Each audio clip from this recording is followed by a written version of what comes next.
అధిక వడ్డీల పేరుతోటి 150 కోట్ల స్కామ్ ఫ్రాడ్ ఏదైతే జరిగిందో దాంట్లో మంగ్లీది తప్పు లేదు అనుకుందాం. కాసేపు మంగ్లీకి ఎటువంటి సంబంధం లేదని అనుకుందాం ఫర్ ఎగ్జాంపుల్. ఎందుకంటే మన దగ్గర ఎలాంటి ఎవిడెన్స్ లేదు, ఎలాంటి ప్రూఫ్ లేదు. మన దగ్గర ఉన్నది ఏంది? కేవలం అలిగేషన్. ఎవరైతే దీనికి కర్త కర్మ క్రియ ఉన్నాడో రమావత్ మధు అనే వ్యక్తి, ఆయన మంగ్లీ పేరు చెప్పి చాలా మంది దగ్గర, ఎస్పెషల్లీ వాళ్ళ బంజారా బిడ్డల దగ్గరనే అధిక వడ్డీ ఇస్తానని చెప్పి ఆశ చూపించి కొన్ని లక్షల రూపాయలు, అంటే ఒక్కొక్కరి దగ్గర లక్షల రూపాయలు తీసుకొని టోటల్గా 100 నుంచి 150 కోట్లు స్కామ్ చేసినంట. ఇదే విషయం మంగ్లీని అడిగితే మంగ్లీ ఏం చెప్పిందంటే, ఆడెవడో స్కామ్ చేస్తే నేనేం చేయాలండి, నేను ఒక సెలబ్రిటీని, నాకు ఈవెంట్స్ ఉన్నాయి, మొన్న బెంగళూరు పోయినా, నిన్న హైదరాబాద్ ఉంది, నా చేతి నిండా పని ఉంది, నాకు పాటలు ఉన్నాయి, నేను సెలబ్రిటీని కాబట్టి నా పేరు చాలా మంది యూజ్ చేసుకుంటారు, యూజ్ చేసుకున్నంత మాత్రాన వాడి గురించి నేను ఎందుకు కేసు పెడతా, వాడి గురించి నేను ఎందుకు సీరియస్గా కన్సిడర్ చేస్తా అని చెప్పింది. వెల్, చాలా బాగా చెప్పారు మేడం, డెఫినెట్గా we are all agree with you. But విషయం ఏంటంటే, ఇదే సెలబ్రిటీ మంగ్లీ, ఇదే సెలబ్రిటీ స్టేటస్ ఉన్న మంగ్లీ గారు గతంలో ఆమె గురించి ఒక చిల్లర విధవ, అంటే వాడి కంటెంటే చిల్లర కంటెంట్, ఆ చిల్లర విధవ ఈమె గురించి ఒక అన్పార్లమెంటరీ వీడియో చేయడం జరిగింది. అప్పుడు ఏకంగా కమిషనర్ సజ్జనార్ సార్ దగ్గరికి వెళ్ళి ఆ విధవ గురించి కామెంట్ చేసింది, కాంప్లైంట్ ఇచ్చింది. అదే నా క్వశ్చన్ ఏంటంటే, ఆఫ్టర్ ఆల్ ఒక చిల్లర కమెడియను, వాడు యూట్యూబ్లో ఏదో చిల్లర జోకులు చేసుకుంటాడు, వాడి గురించే కాంప్లైంట్ ఇచ్చిన మంగ్లీ, వాడికి టైం ఇచ్చిన మంగ్లీ, అప్పుడు సెలబ్రిటీ స్టేటస్ గుర్తురాని మంగ్లీ ఈరోజు నీ పేరు చెప్పుకొని చాలామంది పేదలను, చాలామంది సామాన్యులను, చాలామంది రైతులను కోట్ల రూపాయలు నీ పేరు చెప్పి స్కామ్ చేసిన రమావత్ మధు అనే వ్యక్తి పైన కాంప్లైంట్ ఎందుకు ఇవ్వట్లేదు? ఈ విక్టిమ్స్ అందరు కలిసి అడ్వకేట్ సుబ్బారావు గారి దగ్గరికి వెళ్తే ఆయన మీ పైన కాంప్లైంట్ చేస్తే అప్పుడు ఇమ్మీడియట్ గా యాక్షన్ తీసుకొని ఆయన పైన అయితే కాంప్లైంట్ చేయడానికి వెళ్ళారు, అదే పంజాగుట్ట పిఎస్ కి.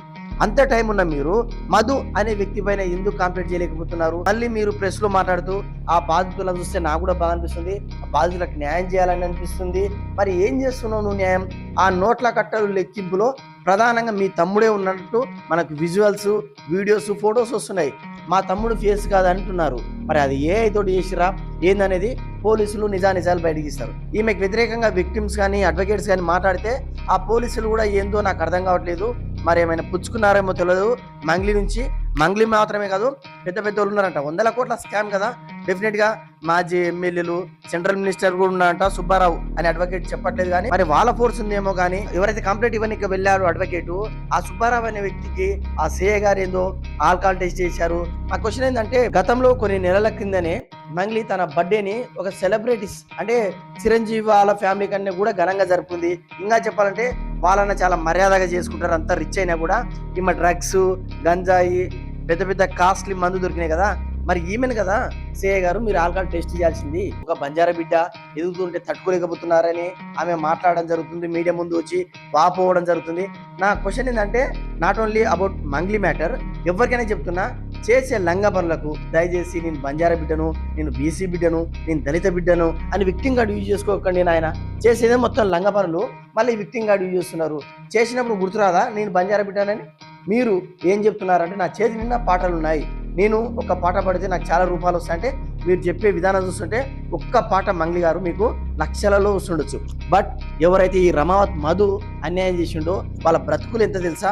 వాళ్ళు సీజన్ మొత్తం ఒక పంట పండించినా కూడా 1-2 లక్షలు కూడా మీలవు, ఇంకా కొన్ని సందర్భాల్లో నష్టపోతారు. వాళ్ళని మోసం చేసేది మీ చేతులు ఎలా వచ్చాయి?